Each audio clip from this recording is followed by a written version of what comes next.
વર્ષોની યાદગાર સ્મૃતિઓ. સ્વામી આપણે જાણીએ છીએ જેમ જેમ ઉંમર વધતી ગઈ એમ સ્વામીની ચામડી એકદમ પાતળી થવા માંડી અને સ્વામી જમે નહીં, બહુ ઓછું પાણી પીવે અને બહુ ઓછું બોલે એટલે સ્વામીનું આખું મુખ એ સુકાઈ ગયું, એટલે નાનું થઈ ગયું. એટલે લંડનથી સ્વામીના 2 ડેન્ટિસ્ટ ફિક્સ છે, એ ઘણા વર્ષોથી આ સેવા કરે છે. એ વારંવાર આવે, ફરી માપે, ફરી ચોખ્ઠા નવા કરે, પણ સ્વામીને કાંઈ સેટ ના થાય. જેમ કે 2012થી, આ તો વર્ષોથી ચાલે છે, 2012માં નવા ચોખ્ઠા બનાવેલા અને યોગીચરણ સ્વામી ટેસ્ટિંગ કરવા માટે બદામ લાવી અને સ્વામીને વિનંતી કરી કે સ્વામી આ એક બદામ આપ ચાવી શકો તો અમે માનીએ કે ચોખ્ઠા બરાબર બેઠા છે. અને સ્વામીના મુખમાં બદામ મૂકી અને કટકટ અવાજ સંભળાયો ખરો બધાને, પણ જ્યારે બદામ કાઢી જોયું કે એનો એ જ છે.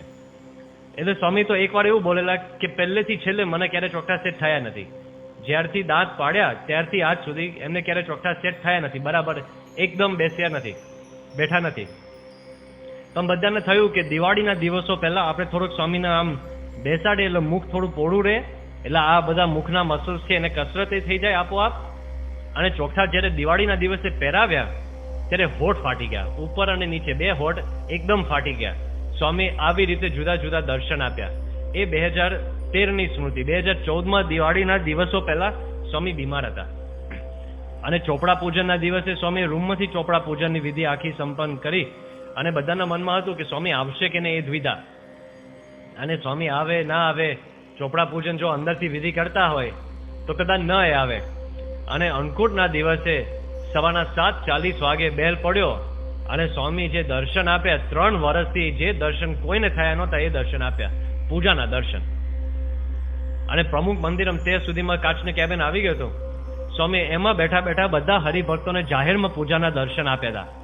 છેલ્લા જાહેર પૂજા દર્શન મારા ખ્યાલ પ્રમાણે 2011 મુંબઈમાં જ્યારે રોબિન્સવેલ અક્ષરધામનો શિલાન્યાસ મહોત્સવ થવાનો હતો તે વખતે સ્વામીએ આગ્રહ કરીને પોતાની પૂજા મંદિર એટલે દાદર મંદિરના ઘુમ્મર નીચે કરાવેલી. એટલે એ જાહેર 2011, હવે 2014, 3 વર્ષ મારા ખ્યાલથી કોઈ વખતે પણ જાહેર પૂજા દર્શન થયા નહોતા. સ્વામીએ જાહેરમાં પૂજા કરી અને તે વખતે નારાયણ મુનિ સ્વામીએ વાત કરી કે સ્વામીના માથા ઉપર ટોપી હતી અને શાલ પણ ઓઢેલી હતી. નારાયણ મુનિ સ્વામીએ વાત કરી કે સ્વામી આપ એકદમ પ્રફુલ્લિત લાગો છો અને જે દર્શન વર્ષોથી કોઈ હરિભક્તને થયા નથી એ દર્શન આપણને આજે થાય છે, આપનો ખૂબ આભાર. અને આ વાત કરી એમાં યોગીચરણ સ્વામી નારાયણ મુનિ સ્વામીની પાછળ આવીને કાનમાં કંઈક વાત કરી અને મુનિ સ્વામી માઇક્રોફોન ઉપર બોલી કે ઓહ શું છે. એટલે બધાને થયું કે આ શું કંઈક થયું છે. ત્યારે મુનિ સ્વામીએ જાહેરાત કરી કે પ્રફુલ્લિત તો લાગે છે પણ સ્વામી આખી રાત ખાંસી ખાતા ખાતા જાગ્યા, એમને ઊંઘ જ નથી આવી. આખી રાત જાગીને પછી આપણને હવે આ સવારે દર્શન આપે છે. માંડ એમને કલાક આરામ મળ્યો ના મળ્યો સવારના 4:30 વાગે પછી, પણ તરત જ પરવારીને આપણને આવા દર્શન આપે છે. એટલે સ્વામી કેટલો ભેડો બેઠીને આપણને એક એક દર્શન આપે છે, આપણને અનુભવ થાય. એ દર્શન પૂરા થાય હવે આખી રાત ઊંઘ્યા ના હોય, કેટલો થાક લાગ્યો હોય. સ્વામીને પોતાના ઉતારામાંથી બહાર લાવે, બધા હરિભક્તોને કહ્યું તે વખતે મહા અન્નકૂટ યજ્ઞપુરુષ સભા મંડપની આગળ બહાર ગોઠવેલો હતો. અને જેને દર્શન કર્યા હશે એમને યાદ હશે કે આખો સારંગપુર મંદિર એની પ્રતિકૃતિ કરેલી એ વચ્ચે. અને મંદિરની દ્રષ્ટિએ આપણે જો પ્રેક્ષક તરીકે જોઈએ તો મંદિરની ડાબી બાજુ સ્મૃતિ મંદિર અને મંદિરની જમણી બાજુ જૂના કચડિયા ઓરડા જે શાસ્ત્રીમાં બાંધકામ વખતે જેવી રીતે અન્નકૂટ કરતા હતા એટલે 3 દ્રશ્ય હતા પાર્શ્વભૂમાં. અને એ પ્રકારનું સુશોભન હતું આગળ આખું બધું અન્નકૂટ. અને સ્વામીને ત્યાં આવવાનું હતું એટલે બધા હરિભક્તોને કહ્યું કે તમે યજ્ઞ પુરુષ મંડપ પાસે બહાર હવે બેસી જાઓ. સ્વામી રૂમમાંથી થોડું પરવારીને બહાર આવશે. સ્વામી જ્યારે રૂમમાંથી બહાર આવે સ્ક્રીન ઉપર બધા હરિભક્તોને દર્શન થતા સ્વામીના મસ્તક ઉપર ફાડ્યું. સર્વસ્વની બહાર આવતા હતા અને અંદરથી બહાર જવા માટે 2 મોટા દરવાજા છે ત્યાં સ્વામી આપણે તો ખાલી સ્ક્રીન ઉપર દર્શન થતા. સ્વામીએ કોઈકની સામું જોયું અને એકદમ આનંદમાં આવી ગયા અને સ્વામીએ હાથ ઊંચો કર્યો કે આવો નજીક. હવે કોણ છે શું છે કોઈને કઈ ખબર નહીં. સેવક સંતે કીધું કે સ્વામી આપણે અત્યારે કોઈને મળવાનું નથી, હજારો હરિભક્તો રાહ જોવે છે. અને સ્વામીનો હાથ ઊંચો ને ઊંચો એટલે બધાને થયું કે સ્વામીના આ ભાઈને મળવું છે. એટલે સીધા સ્વામીને પોતાના ભોજન કક્ષમાં લઈ ગયા. હવે હરિભક્ત હતા હર્ષદભાઈ ચાવડા, જૂના સત્સંગી. સ્વામી એમને જોઈને વારંવાર આનંદ પામે છે એટલે એમને પણ આનંદ થયો કે સ્વામીએ મને જોઈને આટલા આનંદ પામ્યા અને મને સામેથી બોલાવ્યા આશીર્વાદ આપવા માટે. પણ એ આનંદમાં એકદમ ગડગડા થઈ ગયા. એટલે રૂમમાં જ્યારે સ્વામીની સામે બેઠા હતા એ રડવા માંડ્યા કે સ્વામી આટલા મોટા ઉત્સવોમાં અને આટલા બધા વર્ષો પછી પણ આપ આટલો બધો પ્રેમ આપો છો, અને આમ બોલતા બોલતા રડી પડ્યા, અને એમને રડતા જોઈને સ્વામી રડવા માંડ્યા. હવે સ્વામી રડતા હતા અને આ રડતા હતા, અને સારી રીતે રડતા, એવું કે નહીં કે આમ સામે ખાલી આંખમાં જળજળે, રડતા હતા. એટલે સેવક સંતે વાત કરી, તમે હવે શું કરો છો ભાઈ?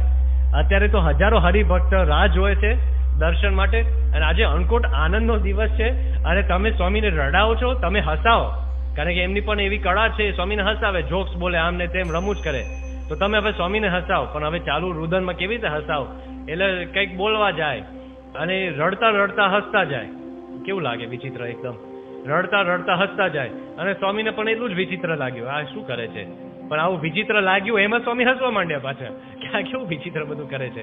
એમાં હસવાનું ચાલુ થયું, એટલે પછી હર્ષભાઈને કહ્યું કે હવે તું ભાગ અહીંથી, તું જતો જ રહે, તું હજી અડધો રડે છે, તારું મોઢું ના જોવું જોઈએ.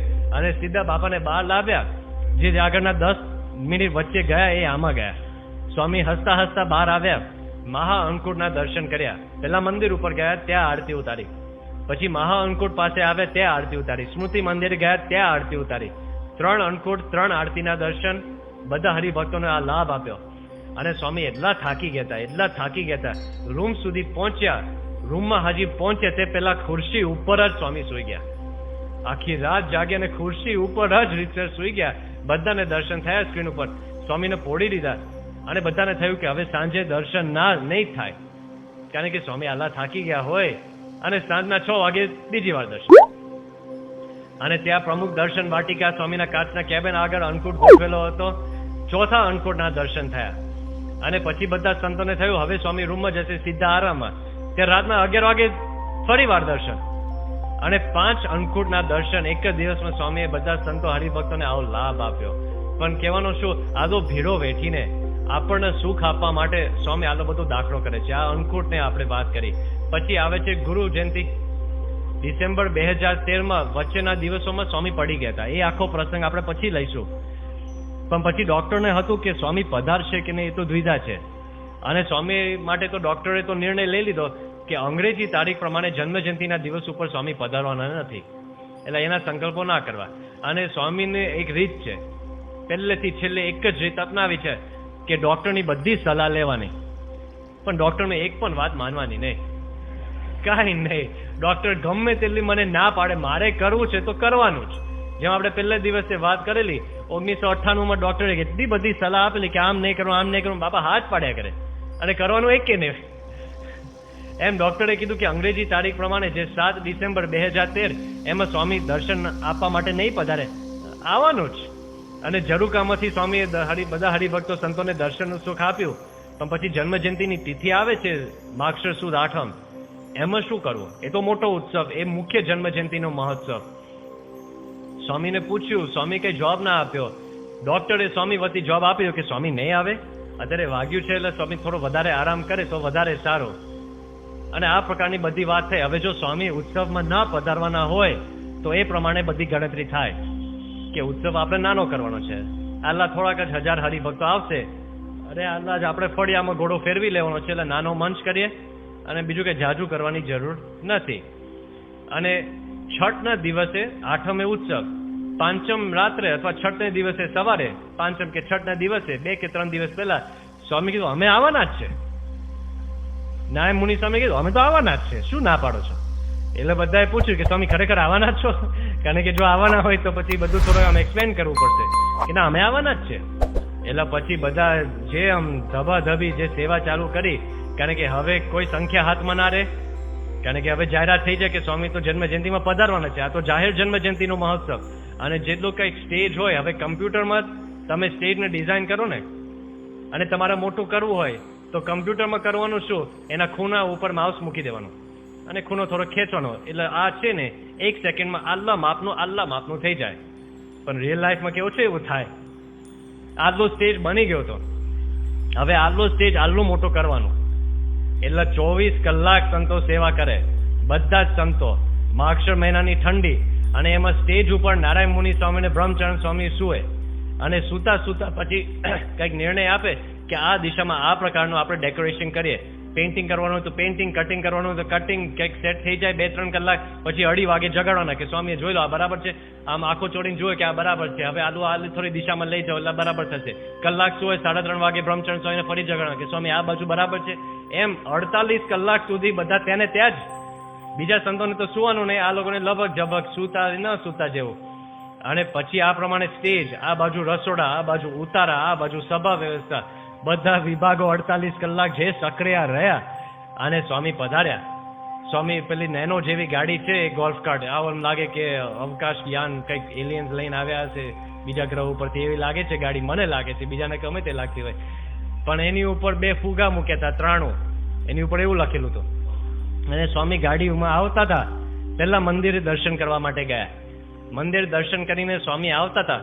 આખો યજ્ઞ પુરુષ સભા મંડપ આપણે સામે બેઠા હોય અને ડાબી બાજુ એટલે વક્તાના ડાબી બાજુ થોડા ડિવાઈડર્સ મૂક્યા હતા. એટલે સ્વામીની ગાડી આવે એટલે હરિભક્તો સ્વામીની ગાડી જોવા માટે ઊભા ના થાય, એટલે ઊભા થાય તો અવ્યવસ્થા સર્જાય. અને બધા હરિભક્તો વિવેક સાગર સ્વામીની કથા સાંભળતા હતા. અને વિવેક સાગર સ્વામીના ઉત્સાહનો પાર ના રહે. એ પ્રવચન કોઈ સાંભળ્યું હોય તો તમને એમ જ લાગે કે વિવેક સાગર સ્વામી હમણાં ખુરશીમાંથી કૂદીને બહાર આવી જશે.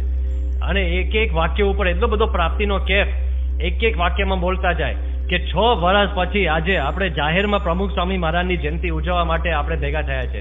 છેલ્લો ઉત્સવ ક્યારે થયો? 2005માં, 7માં, સોરી, શતાબ્દી મહોત્સવ. 6 વર્ષ પછી આપણે આવો જાહેરમાં ઉત્સવ, આ જાહેરમાં જયંતિ ઉજવવા માટે ભેગા થયા છે. પણ એમ ના માનતા કે આ છેલ્લો ઉત્સવ છે, હવે દર વર્ષે ઉજવાશે. ક્યાં સુધી ઉજવાશે? કે સારંગપુરનો શતાબ્દી મહોત્સવ થાય ત્યાં સુધી ઉજવાશે. અને ક્યાં સુધી? કે બાપાનો શતાબ્દી મહોત્સવ થાય ત્યાં સુધી ઉજવાશે. અને એક વાક્ય ઉપમાં પ્રાપ્તિનો કેફ નીતરતો હોય એવો આપણને અનુભવ થાય. અને સ્વામી ધીમે ધીમે આ બાજુ રસ્તા ઉપર ગાડીમાં આવતા હતા અને સ્વામીને ગાડીમાંથી ઉતારતા. સ્ટેજ ઉપરથી આ બધું દેખાય. વિવેક સાગર સ્વામી આ ડાબી બાજુ, એમના ડાબી બાજુ સ્ક્રીન ઉપર બધું જોતા હતા. અને જોયું કે સ્વામી ગાડીમાંથી ઉતર્યા એટલે એમને તો મોટેથી જય બોલાવે કે સ્વામિનારાયણ ભગવાનની જય, અક્ષર પુરુષોત્તમ મહારાજની જય. અને બધા હરિભક્તો હજારોની સંખ્યામાં, લગભગ 8,000 હરિભક્તો હતા, મોટેથી જય ઝીલે. સ્વામી ગાડીમાંથી ઉતર્યા, કોઠારીને બોલાવ. એટલે કોઠારી જ્ઞાનેશ્વર સ્વામી દોડીને ગયા કે બોલો બાપા, શું છે? આ બધા હરિભક્તો ભેગા થયા છે, એની જમવાની વ્યવસ્થા શું છે? એટલે જ્ઞાનેશ્વર સ્વામી તો હેપતા ગયા. જ્ઞાનેશ્વર સ્વામી કે બાપા બધી વ્યવસ્થા થઈ જશે, અત્યારે તો જય બોલાય છે, યોગી મહારાજની જય સુધી પહોંચી ગયા છે, એટલે આપ સ્ટેજ ઉપર પધારો, પ્રસંગ શોભાડો, બધું થઈ જશે. સ્વામી કે શું વ્યવસ્થા છે?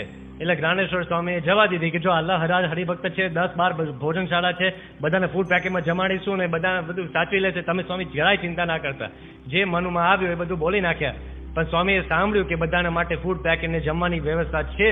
સંતોષ થયો. જ્યારે હજારો હરિભક્તો એક ચિત્તે સ્વામીને જે બોલે છે, સ્વામીએ કીધું કે મારે કઈ ઉતાવળ નથી, ઉતાવળ જરાય બતાવીને કે હરિભક્તોને જમવાની વ્યવસ્થાની વાત કરો. પછી સ્વામી સ્ટેજ ઉપર આવ્યા. પછી ગુરુ હરિજયંતિનો ઉત્સવ પૂરો થયો. આવી રીતે ઉત્સવો થાય છે સારંગપુરમાં. આ ગુરુ હરિજયંતિનો ઉત્સવ પૂરો થયો. છેલ્લો આજે આપણે એક પ્રસંગ કરીને પૂર્ણાહુતિ કરીએ. હવે છેલ્લું શું કામ? હરિપ્રિય સ્વામીએ મને કહ્યું કે આજે તમારે થોડું ખેંચવું હોય તો ખેંચો, તો આજે આપણે થોડું ખેંચીએ, બીજા 2-4 ઉત્સવોની વાત કરીએ. ખરા શું વાંધો છે? બરાબર. શ્રીજી મહારાજે કથા વાર્તાના આદર્શમાં શું કહ્યું છે કે પૃથ્વી રાજા આદર્શ છે.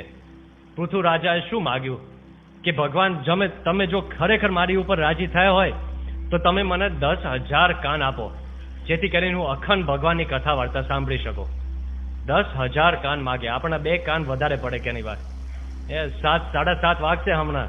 એટલે કોઈ પછી સભા સંચાલકને ચિઠ્ઠી ના મોકલતા કે સ્વામીને કહો ટાઈમે પૂરું કરે, અમે ઘર ભેગા થઈએ. આખી જિંદગી ઘર ભેગા જ છો, 6 દિવસ વધારે ભગવાન ભેગા થશો, વાંધો નહીં આવે. ફૂલોનો ઉત્સવ એ સારંગપુરનો મેઇન ઉત્સવ કહેવાય ને. હવે સ્વામીને 2013માં ફૂલદોલમાં આવવાની બહુ ઈચ્છા હતી પણ આવી ના શક્યા. તો 2014ની સાલ ઉપર પહેલો ફૂલદોલનો ઉત્સવ આવવાનો હતો. પણ એમાં શું થાય? ફૂલદોલ ઉત્સવ જે સારંગપુરના સંતોને તમે પૂછશો, ફૂલદોલનો એક ઉત્સવ કરવો હોય તો 1,00,000 હરિભક્ત આવવાના.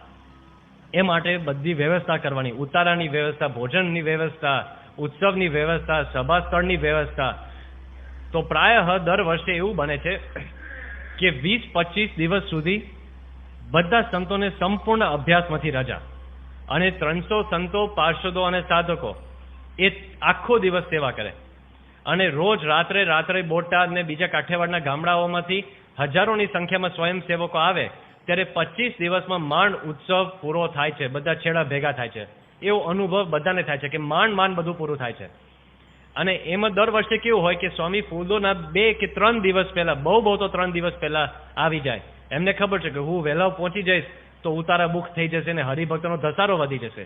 હવે 2014માં તો એવો પ્રસંગ બની ગયો કે જામનગર અને મહુવા 2 મંદિરોની પ્રતિષ્ઠા ફેબ્રુઆરી મહિનામાં આવી ગયા. એટલે 30-35 જેટલા સંતો જામનગર અને 30-35 જેટલા સંતો મહુવા બંને સેવા માટે નીકળી ગયા. એટલે એટલા સંતોનો સંખ્યાનો ફોર્સ ઘટી ગયો. બીજું, જ્યારે પાછા આવે ત્યારે ખાલી 18 થી 20 દિવસ બાકી હતા સેવા માટે, એટલે દિવસો ઓછા. અને એમાં પાછું યોગ મુનિ સ્વામી ત્યાંના સ્થાનિક સંત છે, એમને વાત કરી કે આ વખતે સુરતમાં તેજી છે. લે, મંદી હોય તો ચાલે, બધા સ્વયંસેવકો અહીં હોય, થોડીક તેજી જેવું છે એટલે બધા સ્વયંસેવકો સુરતમાં જ રોકાયા છે. એટલે એ પણ માણસો હજારોની સંખ્યામાં ઓછા, કોઈ છે જ નહીં, સ્વયંસેવકો જ બહુ ઓછા છે. અને એમાં બાપા તો 11 મહિનાથી ત્યાં જ હતા. એટલે 11 મહિનાથી બાપા ત્યાં હોય એટલે બાપાના દર્શન ગમે ત્યારે હોય. એ પણ ફિક્સ નહીં કે રોજ સવારે 8 વાગે દર્શન થશે એટલે આપણે 8:30 વાગે કામમાં જોડાઈ જઈશું. ગમે ત્યારે સાયરન વાગે, ગમે ત્યારે બેલ પડે, આ બધું તો ગમે ત્યારે હોય. સાયરનની આપણે એક આખી લીલા વિચારીએ ને તો આમ અદ્ભુત છે. સંતોએ ગણતરી કરી કે સાયરનપુરમાં 24 કલાકના દિવસમાં બધા ટાઈમમાં દર્શન થયા છે. રાતના 1 વાગે દર્શન થયા છે, રાતના 2 વાગે થયા છે, 3 વાગે, 4 વાગે, 5 વાગે, 6 વાગે, એક પણ કલાક બાકી નથી જેમાં સ્વામીએ દર્શન ના આપ્યા. 1200 દિવસમાં 75,000 મિનિટ સુધી દર્શન આપ્યા છે. સરંગ શું કહેવાય, સરવાળો. તો કોઈ પણ સમય બાકી નથી જેમાં સાયરન ના વાગીને આપણને દર્શન ના થયા હોય. હવે આવા ભીડામાં તમે 3 વર્ષ સુધી રહ્યા તો કેવા કેવા પ્રસંગો બને છે. એકવાર સાયરન વાગ્યું અને પછી બધા ગયા સ્વામીના દર્શન માટે. અને બધાને થયું કે કેમ સ્વામીના દર્શન થતા નથી. પછી વાત કરી કે સાયરન છે ને એનું બટન છે ને સ્વામીના ઝરૂકામાં છે, અને ત્યાં એક મિસ્ત્રી કામ કરતો, અને એને હતું કે આપણે લાઇટ ચાલુ કરીએ, પણ લખ્યું નથી કે લાઇટ આ છે અને સાયરન આ છે. એટલે પછી એને જોયું કે કંઈક ચિત્ર છે એટલે દબાવ્યું. એને થયું કે આ લાઇટ થતી નથી. એટલે બીજી વાર, ત્રીજી વાર, ચોથી વાર આમ દબાવ કર્યા કરે. એટલે સાયરન જેટલી વાર વધારે વાગે ને તમને થાય ને કે સ્વામી તો આવી જ ગયા હશે હમણાં, એટલે આવી ગયા આપણે દોડીએ. એટલે ચાલુ ક્લાસ બધું અભ્યાસ પડ્યા મૂકીને બધા સંતો હરિભક્તો બધા દોડ્યા. ખબર પડી કે આ મિસ્ત્રી બટન દબાવતા હતા. એટલે 2 વાર ઉદાસ થવાનું. પહેલી વાર ઉદાસ એના માટે કે બાપાના દર્શન નથી થવાના, બીજી વાર એના માટે કે પાછા ક્લાસમાં તો જવું પડે હવે. એટલે પછી બધા પહોંચી ગયા ક્લાસમાં. 5 મિનિટ પછી ફરી સાયરન વાગે. બધાને થયું કે હવે આ મિસ્ત્રીને કહો આંગળી હપર રાખે અને હું દબાવ કરે છે. અને 2 મિનિટ પછી એક સાધુ આવે કે ચલો બાપા દર્શન આપવાના છે. કે નથી આપવાના. પેલો મિસ્ત્રી ફરી હરી કરતો હશે કે નહીં. પ્રસંગ એવો બન્યો કે સ્વામીએ બધું ધડાધડી બધી અવાજ સાંભળ્યો અને રૂમમાં જાગ્યા. સ્વામીએ પૂછ્યું કે શું ચાલે છે. એટલે સેવક સંતે વાત કરી હશે કે આવો આખો પ્રસંગ બન્યો, મિસ્ત્રીએ ભૂલથી આ બટન દબાવ્યું. એટલે સંતો હરિભક્તો બધા દોડ્યા હતા. સ્વામી કીધું કે આવી ગયા. કે સ્વામી આવી ગયા એમ તો કહેવાય, આવીને ગયા. સ્વામી કહ્યું આપણે દર્શન આપીએ. એટલે બીજી વાર દબાવે છે ને તો હવે હકીકતમાં સ્વામી દર્શન આપવા આવે છે. એટલે હવે બીજી વાર તો રિયલ દર્શન થાય. એટલે હવે આપણે મિસ્ત્રીનો આભાર માનીએ જે હોય. ઓછા દિવસો, ઓછા માણસો અને ઓછા સ્વયંસેવકો, ઓછા સમય, બધું ઓછું, પણ બધાને એક અનુભવ એવો થયો કે વધારે કામ થાય છે. જે દર વખતે આપણે આમ છેડા ભેગા કરવા માટે ભાગમ ભાગ કરવું પડે છે, આ વખતે એવું નથી. શાંતિથી કામ થાય છે. આને શું કહેવાય? બાપાનો પ્રવેશ. બાપા એક વિભાગ, એક માણસમાં પ્રવેશ કરીને બધું કામ કરતા હતા. જેમ કે તે જ વખતે એકવાર સંતો અને મજૂરો કેટલાક હતા, એને સિમેન્ટનો માલ બધો તૈયાર કર્યો અને એમાં સાયરન વાગે. એટલે સંતોને થયું કે જો આપણે જતા રહીએ તો આ મજૂરો કે ઓછા કામ કરવાના છે, એ તો સંતો હોય તો કામ કરશે, એટલે આપણે જવું નથી. અને બીજા બધા સંતો દર્શન કરશે, હરિભક્તો દર્શન કરશે, જાહેરમાં દર્શન થાય છે, પણ આપણે અહીં રહીએ. હવે 2 મજૂરો હતા, એમને જોયું કે બીજા બધા દોડીને જાય છે, એટલે મજૂરોમાં બાપાનો પ્રવેશ થયો. થાય કોઈ દિવસ મજૂરમાં બાપાનો પ્રવેશ. જેને અહીં ઘરમાં, જેને અહીં કચ્છ ભુજ ભૂકંપ પછી ઘરનું રિપેરિંગ અથવા ઘરનું કોઈ પણ કામકાજ કર્યું હોય એને અનુભવ થતો હશે કે મજૂર સાથે કામ લેવું કેટલું કઠણ. 3 વર્ષ એની સાથે કામ લીધું હોય, ખબર ના પડે 3 વર્ષ પછી કે શેઠ કોણ છે ને મજૂર કોણ છે. એનો કારો થઈ ગયો હોય શેઠ. હવે મજૂરમાં બાપાનો પ્રવેશ થઈ ગયો અને મજૂરે વાત કરી કે આ બીજા બધા જાય છે, સ્વામી તમે કેમ નથી જતા? એમને કીધું કે જો આ સિમેન્ટ આપણે માલ તૈયાર કર્યો છે, એટલે હવે આપણે આ બધી ચોકડી તૈયાર કરવાની છે ફૂલદોર માટે. કે સ્વામી તમે જઈ આવો, પણ અમે જઈશું તો તમે શું? અમે જાતે કામ કરી લઈશું તમે શાંતિથી દર્શન કરીને આવો. બીજા લોકો ક્યાંથી આવતા હતા અને શું કામ કરતા હતા, બીજા હરિભક્તોને શાંતિથી દર્શન થાય અને આ બાજુ બધું કામ થાય. અને 2014ની સાલમાં ફૂલદોલનો મહોત્સવ થયો. સ્વામી સ્ટેજ ઉપર આવ્યા અને સંતો હરિભક્તો કેટલાકને રંગ્યા. સેવક સંતોએ વિનંતી કરી કે સ્વામી હરિભક્તો તો પુરુષ હરિભક્તો તો 35-40 હજાર છે, એટલે આપણે જતા રહીએ અને સદગુરુ સંતો શેષ હરિભક્તોને રંગી નાખશે. સ્વામી ઊભા રહે, કઈ બોલ્યા નહીં અને પછી ત્યાં એમનું કામ ચાલુ રાખ્યું. બીજા તો કેટલા હજારો હરિભક્તો ત્યાંથી પસાર થયા. સેવક સંતોએ બીજી વાર, ત્રીજી વાર, કેટલી વાર વિનંતી કરી. સ્વામી એક પણ શબ્દ બોલ્યા નહીં. પણ જ્યાં સુધી છેલ્લો પુરુષ હરિભક્ત સ્વામીના હાથે ન રંગાયા ત્યાં સુધી સ્વામી ત્યાં એક જ ગાદીએ બેઠા. આ ફૂલદોલનો 2014નો ઉત્સવ. 2015નો ઉત્સવ ફૂલદોલ થયો જ નહોતો. ચિકિનગુનિયા કંઈક એવો રોગ હતો ને, ચિકિનગુનિયા કે ડેન્ગ્યુ એવો કંઈક ભયંકર રોગ ફેલાયો અને છેક બોટાદ, કુંડલ બધે સુધી રોગ આવી ગયો. એટલે ફૂલદોલનો ઉત્સવ કેન્સલ રાખ્યો. પણ સારંગપુરમાં 5 મે એ દિવસે દર વર્ષે એક ઉત્સવ આપણે ઉજવતા હતા જેનું નામ હતું પ્રમુખ સંવત્સર. બાપા 5 મે 2013 ઉપર આવ્યા હતા ને, એટલે 1 વર્ષ પૂરું થાય. 1 વર્ષ સુધી સ્વામીએ લાભ આપ્યો હોય એટલે શું પ્રમુખ સંવત્સર. સંવત્સરનો અર્થ થાય છે વર્ષ. 2014ના પ્રમુખ સંવત્સર ઉપર સ્વામીએ 1 વર્ષ દરમિયાન જેટલા કંઈ ઉત્સવ અને જુદી વિશેષ સ્મૃતિઓનો લાભ આપ્યો હોય એ સ્મૃતિ ફરી તાજી કરી બધા હરિભક્તો સંતો માટે જાહેરમાં રેમ્પ ઉપર. 2015ની સાલ ઉપર સ્વામીએ એવી રીતે બધા જુદા જુદા પ્રસંગોની સ્મૃતિ આપી. પણ પછી એવું બન્યું કે ફૂલદોલ ઉત્સવ ઉપર આપણે આવી ગયા અને નારાયણ મુનિ સ્વામીએ વાત કરી કે સ્વામી 2015નો ફૂલદોલ ઉત્સવ તો ચિકનગુનિયા થયો જ નથી ઉત્સવ. લે, ત્યાગ વલ્લભ સ્વામીએ વાત કરી કે આ રોગે આપણો ઉત્સવ આખો છીનવી લીધો. પણ સ્વામી અમને એવું લાગે છે કે ફૂલદોલ ઉત્સવ માટે મંચની જરૂર નથી. ફૂલદોલ ઉત્સવ માટે 2 જ વસ્તુ જોઈએ, એક આપ અને બીજો પિચકારી. આપ તો અહીં છો અને તમે કહો તો પિચકારી પણ તૈયાર જ છે.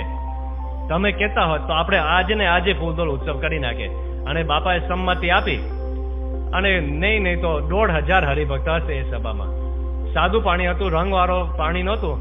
અને 1,500 હરિભક્તોને ત્યાં 2015માં કોઈની કલ્પનામાં ના આવે કે 2015 જેવી સાલમાં જ્યારે સ્વામી માટે લાખ હરિભક્તો ફૂલદોલ માટે આવતા હોય, દર્શનનો લાભ લેવા માટે આવતા હોય, 1,500 હરિભક્ત, એમાંથી તો 300-400 તો સંતો હતા. અને સ્વામી એકદમ શાંતિથી સાદા પાણીથી બધાને રંગ્યા. એમાં લંડનનો એક હરિભક્ત હતા કિશોર, એમનું નામ અનીશ. અને એમને ફૂલદોલમાં આવવાનો બહુ સંકલ્પ હતો, પણ તે વખતે એમને નોકરીમાંથી રજા નહોતી મળી. પછી ભગવાનની ઈચ્છાથી થયું શું, એ નોકરીમાંથી એને છૂટા થવાનું થયું અને બીજી નોકરી શરૂ થવાની હતી. આ પ્રમુખ સંવત્સરના બીજે દિવસે 7 મે એટલે સાંજે 5 મે એમને ફ્લાઇટ હતી. પણ એમને થયું કે જો આ નોકરી માટે હું રહ્યો તો ફૂલદોલ ઉત્સવ એમાં મારો, એટલે આ નોકરી માટે હું ઘરે રહ્યો લંડન, એમાં મારો ફૂલદોલ ઉત્સવ ગયો અને એમાં આ નોકરી પણ ગઈ. એટલે એ મારો લાભે ગયો અને નોકરીએ ગઈ. અને આ બીજી નોકરી 2 દિવસ પછી ચાલુ થશે એમ એનો એક સંકલ્પ બાકી રહ્યો. અને કેનેડાના 2 સંતો ગુણસાગર સ્વામી કોઠારી અને તે વખતે સેવા આપતા જ્ઞાનયોગી સ્વામી, એ 2 સંતોને પણ ઈચ્છા હતી કે મારા ફૂલદોલ ઉત્સવ ઉપર જવું છે. પણ ફૂલદોલ ઉત્સવ ઉપર બીજા સંતોના વારા હતા અને આ લોકોનો વારો પડ્યો છે 1 મેમાં. એટલે એમને એવું એક રહી ગયું હતું કે અમે ફૂલદોલના દિવસોમાં સ્વામી સાથે રહી ના શક્યા. પણ પછી ફૂલદોલ ઉત્સવે થયો નથી એટલે પછી એ સંકલ્પ થોડો મટી ગયો. એ લોકો પધાર્યા સવારે 5 મે. હવે બધાને કેવા સંકલ્પો પૂરા કરવા પડે. સત્પુરુષ થવું કે સહેલું છે? એકનો છેલ્લો દિવસ છે, એકનો પહેલો દિવસ છે અને બંનેના ફૂલદોલનો સંકલ્પ છે. તો મારા ફૂલદોલ ઉત્સવનો લાભ આપવો અને બધાનું ટાઈમ સેટિંગ કરવું, અનંત કોટી જીવના બધાના સેટિંગ કરવું, સત્પુરુષને કંઈ ખાવાના ખેલ છે? પણ બધાના સંકલ્પો પૂરા કર્યા. એવી રીતે ફૂલદોલનો ઉત્સવ તે વખતે 2015ની સાલમાં ફૂલદોલના તિથિ ઉપર નહીં પણ 5 મે એ દિવસ ઉપર થયો. છેલ્લો એક પ્રસંગ કહીને પૂરું કરીએ. આ પ્રસંગ હું એના માટે લઉં છું કારણ કે ઘણા બધા ઉત્સવોમાં આપણે બીજા પ્રસંગો પણ લઈશું ક્રમશઃ જ્યારે યાદ આવે ત્યારે. પણ સ્વામીનો એક પ્રસંગ 2015 જાન્યુઆરીમાં એવો બનેલો. 9 જાન્યુઆરી 2015 સ્વામી રૂમમાંથી રેમ્પ ઉપર આવ્યા, પણ રેમ્પની પાછળ એક ચીકુવાડી છે જે ઘણીવાર આપણા હરિભક્તો અને વિશેષ કરીને મહિલા હરિભક્તો પણ પાછળના ભાગમાં ત્યાંથી દર્શન કરે છે. ત્યાં આખો એક ઋષિ મુનિની પાઠશાળા બાંધેલી હતી અને ઋષિ મુનિઓની પાઠશાળા કરીને બધા ગુરુજી સંતો અને આગળ અભ્યાસ કરનારા સંતોને આગળ એક ટેબલ મૂકેલા અને સ્વામીને આમંત્રણ આપેલું કે આપ અમારા ઋષિ મુનિની પાઠશાળામાં પધારો. સ્વામી પધાર્યા, રેમ્પ ઉપરથી ઉતરીને સીધા ચીકુવાડીમાં આવ્યા અને ત્યાં સ્વામી માટે એક ઝૂંપડી તૈયાર કરેલી. સ્વામીએ ઝૂંપડીના પગથિયા ચડીને એટલે ખુરશી ઉપર અને ત્યાં વિરાજમાન હતા. નાનો મંચ જેવો બની ગયો. સ્વામીના બેકગ્રાઉન્ડમાં ઝૂંપડી અને સ્વામીની આગળ બધા ગુરુજી સંતો અને જુદા જુદા બીજા નાના સંતો જે અભ્યાસ કરનારા હતા. અને આ પ્રસંગ એના માટે હું લઉં છું. છેલ્લે આ પ્રસંગમાં બધા વડીલ સંતોએ સ્મૃતિ કરી કે સ્વામી જીવનકાળ દરમિયાન આપણને કેટલો અભ્યાસ કરાવ્યો છે. આમ જોઈએ તો સ્વામી કોઈ દિવસ આપણો કંઈક વર્ગ લીધો હોય એવું નહીં, પણ કેટલાક તો એમના વક્તવ્ય દ્વારા આપણને અભ્યાસ જ કરાવ્યો છે. કેટલા હજારોની સંખ્યામાં સ્વામી આશીર્વાદ આપ્યા હોય, લાખોની સંખ્યામાં મુલાકાત આપી છે.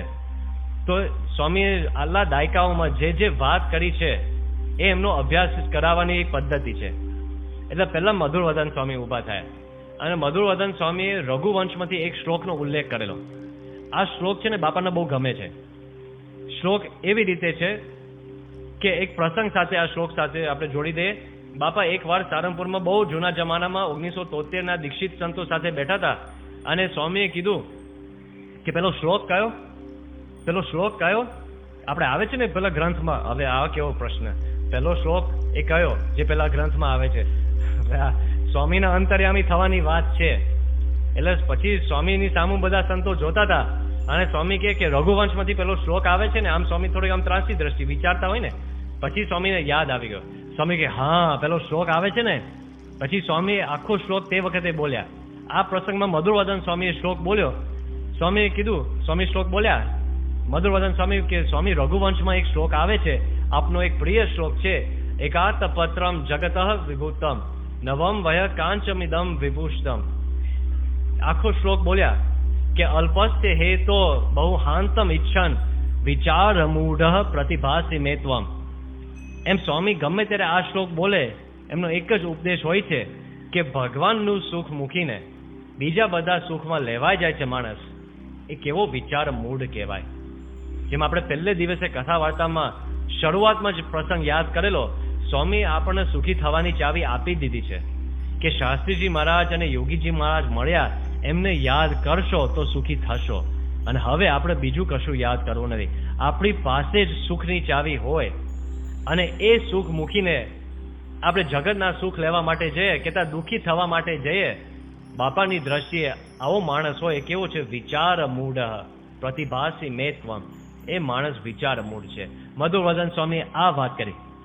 પછી આત્મતુલ સ્વામીને માઇક્રોફોન આપ્યો. આત્મતુલ સ્વામીએ પ્રસંગ કહ્યો કે 1992ની સાલમાં જ્યારે સંત સ્વામી અંતર્ધાન થયા, સારંગપુરમાં બહુ વરિષ્ઠ સદગુરુ સંત થઈ ગયા, સંત વલ્લભ સ્વામી. એ જ્યારે અક્ષરધામ નિવાસી થયા ત્યારે એમની પારાયણની પૂર્ણાહુતિમાં સ્વામી પધાર્યા હતા અને સ્વામી તે વખતે સંત સ્વામીની પ્રિય સ્વામીની વાતો ઉપર સ્વામીએ નિરૂપણ કર્યું.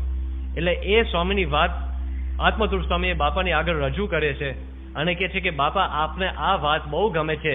પહેલા પ્રકરણની છેલ્લી વાત કે કથા કરે, કીર્તન કરે, વાતું કરે, પણ આ દે તે હું નહીં એમ ના કરે. માટે આઠે પહોર એમ ભજન કરવું કે હું આત્મા છું, અક્ષર છું, અવિનાશી છું અને મારા ચૈતન્યને વિશે પ્રગટ પુરુષોત્તમ નારાયણ અખંડ વિરાજમાન છે. તે કેવા છે?